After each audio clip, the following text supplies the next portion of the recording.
প্রথমে আপনারা গুগল ম্যাপের যে অ্যাপ্লিকেশনটি রয়েছে সেই অ্যাপ্লিকেশনে প্রবেশ করবেন। অ্যাপ্লিকেশনে প্রবেশ করার পর এখানে আপনারা দেখতে পাচ্ছেন কন্ট্রিবিউট নামক একটা অপশন, এই কন্ট্রিবিউট অপশনের মধ্যে একটা ক্লিক করবেন। এই অ্যাড প্লেস অপশনের মধ্যে একটা ক্লিক করবেন। অ্যাড প্লেস অপশনে ক্লিক করার পর এরকম ইন্টারফেস আপনাদের সামনে শো করবে। এখানে আপনার দেখতে হবে প্লেস নেম, অর্থাৎ আপনার যদি বাড়ি হয় সেক্ষেত্রে বাড়ির নাম লিখবেন। তারপরে এখান থেকে ক্যাটাগরি সিলেক্ট করতে হবে, এই ক্যাটাগরির মধ্যে একটা ক্লিক করবেন। আর আপনার যদি বাড়ি রিলেটেড হয় সেক্ষেত্রে রেসিডেন্সিয়াল এই অপশনের মধ্যে একটা ক্লিক করবেন। ক্লিক করার পর এটা যেহেতু আমার নিজস্ব একটা বাড়ি, তাহলে সেক্ষেত্রে আমার অ্যাপার্টমেন্ট বিল্ডিং এটা সিলেক্ট করতে হবে। আপনার যদি নিজের বাড়ি অ্যাড করতে চান সেক্ষেত্রে অ্যাপার্টমেন্ট বিল্ডিং এটা সিলেক্ট করবেন। সিলেক্ট করার পর এখানে অ্যাড্রেস, এটা হচ্ছে মেইন বিষয়। এই অ্যাড্রেসটা যদি সঠিকভাবে না দিতে পারেন সেক্ষেত্রে কিন্তু আপনাদের এই ম্যাপের যেই আবেদনটা সেটা কিন্তু অ্যাড হবে না, আপনাদের ছবি বা ঠিকানাগুলো কিন্তু গুগল ম্যাপে অ্যাড হবে না।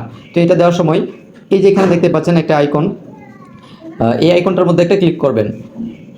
এই আইকনে ক্লিক করলে আপনি যেই লোকেশনটা অ্যাড করবেন সেই লোকেশনে থেকে যদি আপনি এই কাজটা করেন সেক্ষেত্রে প্রপারলি কাজটা করতে পারবেন। তো এটার মধ্যে যখন ক্লিক করলাম তখন কিন্তু আমার যে লোকেশনটা আমি অ্যাড করতে যাচ্ছি সেটা কিন্তু এখানে নিয়ে নিয়েছে, এবং ছবি অ্যাড করতে যাচ্ছেন সেক্ষেত্রে অ্যাড ফটো এই অপশনের মধ্যে একটা ক্লিক করবেন। এই অপশনে ক্লিক করার পর এরকম ছবিগুলো চলে আসবে আপনার সামনে। তো বন্ধুরা, আমি স্যাম্পলে 2টা ছবি এখানে অ্যাড করে দিয়েছি। দেওয়ার পর এখান থেকে ডান অপশনে একটা ক্লিক করবেন। ডান অপশনে ক্লিক করার পর এই যে এখানে দেখতে পাচ্ছেন সাবমিট যে অপশনটা আছে, এই সাবমিট অপশনে একটা ক্লিক করে দিবেন। সাবমিট অপশনে ক্লিক করার বন্ধুরা কিন্তু এটা কিন্তু সাবমিট হয়ে গেছে।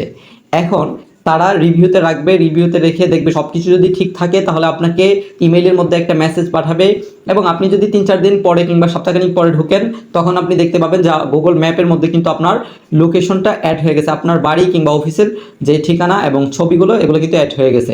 তো আজকের ভিডিও ছিল এতটুকুই। ভিডিওটি যদি বিন্দুমাত্র আপনাদের উপকারে এসে থাকে অবশ্যই ভিডিওতে লাইক কমেন্ট শেয়ার করে আপনাদের বন্ধুদের সাথে শেয়ার করে দিতে পারেন। তো আজকের মতো আমি নাহিদ এখানে বিদায় দিচ্ছি। দেখা হচ্ছে নতুন কোনো ভিডিওতে। এতক্ষণ ভালো থাকবেন, সুস্থ থাকবেন। আল্লাহ হাফেজ।